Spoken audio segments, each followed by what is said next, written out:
Hello, this is your virtual life coach, Michael Lewis. Long, long ago, when I was 7 years old or so, my parents left me in the car for like 2 hours. Probably was more like 5 or 10 minutes, but it felt like 2 hours. And when you're 7 years old and your parents have left you in the car for what you think is 2 hours, you start thinking strange thoughts. I kind of got the idea that they've been kidnapped or murdered by aliens, and that these aliens are going to be the ones that actually return to the car posing as my parents, in a clever masquerade or something like that. And that thought stayed in the back of my mind. And when they did come back, I'm like, how do I know you are who you are?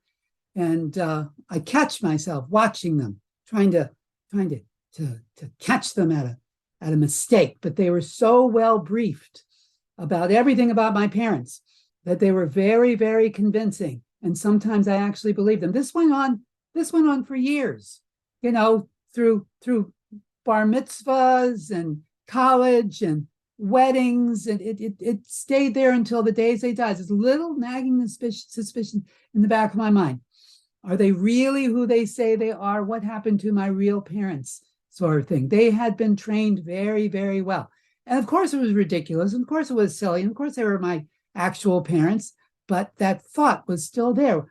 And it was all in my mind. What's my point? My point is that your thoughts are very powerful.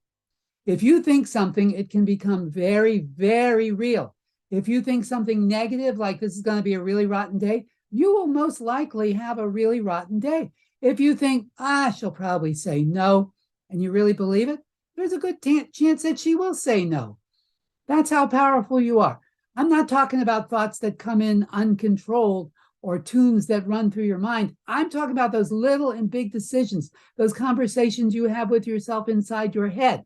That's where the action and adventure in a lot of people's lives are. It's not outside, it's right inside the head. There's all kinds of skirmishes and battles and debates and things going on inside here. Well, what's it doing there? Well, you put it there. So get out of your head. And if you must think selectively. Did you know that your wishes come true? All of them, at least for you?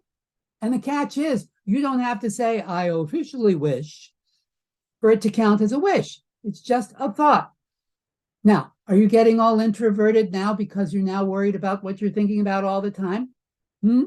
Well, in that case, take a walk, call up a friend, work on a crossword puzzle, plant a garden, clip coupons, follow a new recipe, go help someone who's worse off than you are, play catch with the kids, hug your spouse, learn something to improve your mind. In other words, do something productive, and then something else productive, and then something else, and so on. And you will emerge from your mind.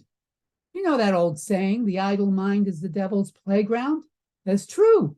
It's quite true. And make sure that you're eating and sleeping, because being hungry and tired make a fertile ground for depression and yucky thoughts.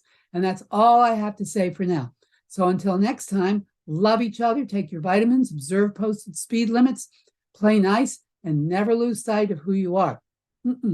Never, never, never lose sight of who you are. So long for now.